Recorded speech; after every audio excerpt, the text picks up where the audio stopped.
Diabetes माने क्या? किस रोग को डायबिटीज कहते हैं? हमारे शरीर में हम जो कुछ भी खाते हैं, मैंने आपको कल भी कहा था, परसों भी कहा था, जो कुछ भी खाते हैं इसमें जो मीठा तत्व है जिसको हम शुगर कहते हैं, अंग्रेजी में कई बार उसको ग्लूकोज कहते हैं, सुक्रोज कहते हैं, फ्रक्टोज कहते हैं, ये शुगर के अलग अलग नाम हैं। तो भोजन के अंदर ये जो कुछ भी है ये शरीर को सबसे जल्दी और सबसे आसानी से ऊर्जा देने वाला तत्व है। आपने जो कुछ भी खाया शरीर उसको पचाएगा, और ये जो कुछ भी पचा हुआ तत्व है ये हमारे रक्त में जाएगा। कुछ भी आप खाएंगे शरीर उसका पाचन करेगा, पाचन करने के बाद वो आपके रक्त में जाएगा। रक्त के अंदर बहुत सारे सेल्स होते हैं जिनको हम कोशिकाएं कह सकते हैं। तो ये जो सेल होते हैं, कोशिकाएं होती हैं रक्त के अंदर, ब्लड सेल्स जिनको ज्यादा अच्छे शब्दों में कहें रक्त कोशिका, इन ब्लड सेल्स की कुछ इस तरह की बनावट होती है जैसे आपके घर का दरवाजा। आपके घर में एक दरवाजा होता है, अगर ये दरवाजा बंद है तो आप अंदर घर में प्रवेश नहीं कर सकते। आप पहले दरवाजे पे कॉल बेल बजाएंगे, घंटी बजाएंगे, कोई दरवाजा खोलेगा, फिर अंदर आप प्रवेश करेंगे। तो हमारे रक्त के अंदर जो कोशिकाएं होती हैं वो ऐसे ही दरवाजे जैसे होती है। सामान्य रूप से रक्त कोशिकाओं का दरवाजा ऐसे बंद रहता है, रक्त कोशिकाओं का दरवाजा इस तरह से बंद रहता है। अब ये जो हमने कुछ खाया है, खाने के अंदर जो कुछ भी मीठा तत्व है जिसको आप ग्लूकोज कहिए या एनर्जी कहिए, ये रक्त के अंदर आता है और कोशिकाओं के अंदर आने के लिए ये दरवाजे पर खड़ा हो जाता है। इस मीठे तत्व को रक्त कोशिका के अंदर लाने के लिए एक कैरियर होता है। कैरियर माने वाहक। जैसे घोड़ा है, घोड़े पर बैठा हुआ घुड़सवार है, तो घोड़ा कैरियर है, घुड़सवार अंदर जाने वाला व्यक्ति है। तो एक कैरियर होता है, उसी कैरियर का नाम है इंसुलिन। ये इंसुलिन हमारे पेट में एक छोटी सी ग्रंथि होती है जिसको पैनक्रियास कहते हैं, वहां उत्पन्न होता है।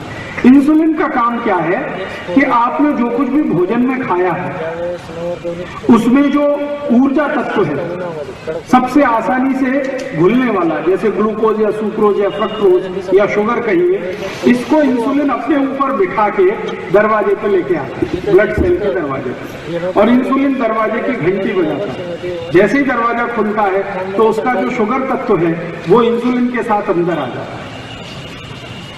अब जब शुगर तत्व इंसुलिन के ऊपर बैठकर अंदर आ गया रक्त कोशिका में, तो ये स्वस्थ व्यक्ति की निशानी है। अगर व्यक्ति स्वस्थ है तो उसको इंसुलिन रक्त के अंदर कैरियर के रूप में काम करेगा और अंदर उसकी एनर्जी पहुंचाता रहेगा।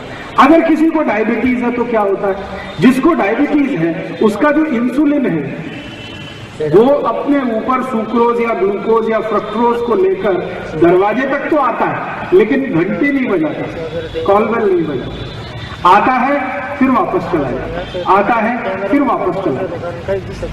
तो ऐसी स्थिति में क्या होता है कि इंसुलिन के ऊपर बैठा हुआ जो ग्लूकोज है, सुक्रोज है, फ्रक्टोज है या शुगर है, वो ब्लड में ही घूमता रहता है, रक्त में ही घूमता रहता है, अंदर नहीं जाता रक्त कोशिकाओं।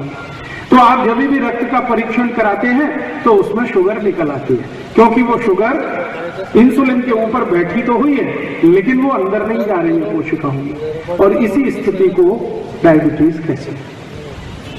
डायबिटीज का सीधा सा मतलब है कि आपके शरीर में बनने वाली इंसुलिन आपके शरीर के भोजन में से निकलने वाले शर्करा तत्व को अंदर लेके नहीं जा रही है। इसका मतलब यह है कि इंसुलिन या तो आलसी हो गई है या इंसुलिन बनना कम हो गई। जब इंसुलिन आलसी हो जाती है तो डायबिटीज ठीक होना आसान हो जाता है, लेकिन जब इंसुलिन बनना ही कम हो जाती है तो डायबिटीज का ठीक होना थोड़ा मुश्किल हो जाता है।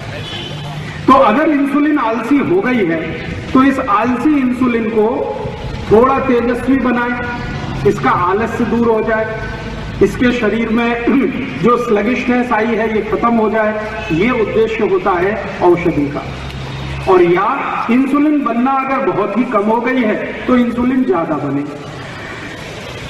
इन दोनों ही स्थिति में जो समझने की बात है वो ये कि किसी के शरीर में इंसुलिन आलसी कब होती है, ये एक ही कारण से होती है। जिसके शरीर में रक्त के अंदर कोलेस्ट्रॉल की मात्रा बढ़ गई हो, उसी के शरीर की इंसुलिन आलसी होती है।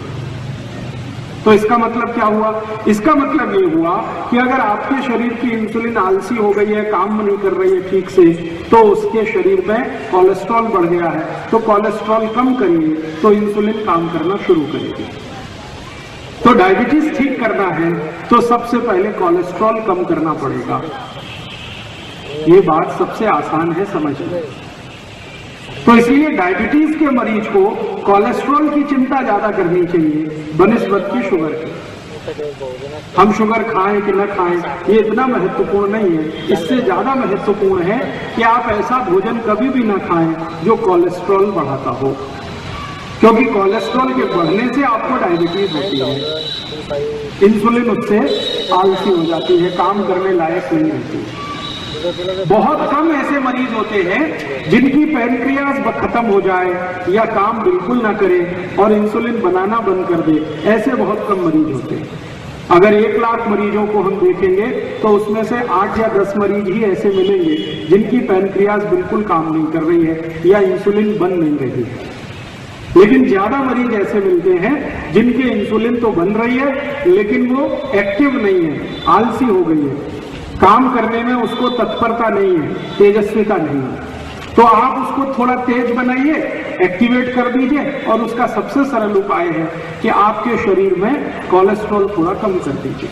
तो डायबिटीज के मरीजों को सबसे ज्यादा काम करने की जरूरत है इस विषय पर कि उनका कोलेस्ट्रॉल कम हो। तो खान पान ऐसा रखिए जिसमें कोलेस्ट्रॉल कम से कम होता चला जाए। सबसे गंभीर बीमारी इस समय देश में डायबिटीज है, शुगर की बीमारी। 5,70,00,000 लोगों को ये बीमारी हो चुकी है और 3 करोड़ को होने वाली है बहुत जल्द। मैंने 8,70,00,000 लोग इस बीमारी के शिकार। और ये बीमारी आ जाए ना शरीर में तो पूरा शरीर खोखला हो जाता है। ये डायबिटीज की बीमारी में सारी दुनिया के वैज्ञानिक कहते हैं कि ये ऐसी बीमारी है जो आपको पता ही ना चले कि आप मर गए। इसको अंग्रेजी में कहते हैं साइलेंट किलर, चुपचाप मार जाते। ऐसी बीमारी ये चुपचाप कैसे मारती है? जिनको डायबिटीज हो जाती है ना, अंदर ही अंदर उनकी दोनों किडनी खराब हो जाती, गुर्दे, पता ही नहीं चलता। जिनको डायबिटीज हो जाती है उनका लीवर खराब, जिनको डायबिटीज हो जाती है उनका खून खराब हो जाता है। और खराब खून जो है ना खतरनाक होता है, नाइट्राइग्लिसराइड बढ़ना। और इसकी वजह से क्या होता है? ब्रेन हैमरेज हो सकता है, ब्रेन स्ट्रोक आ सकता है, पैरालिसिस हो सकता है, नपुंसकता आ जाती है, अंधापन आ जाता है। डायबिटीज आ गया तो कुछ भी हो सकता है, ये समझ लो।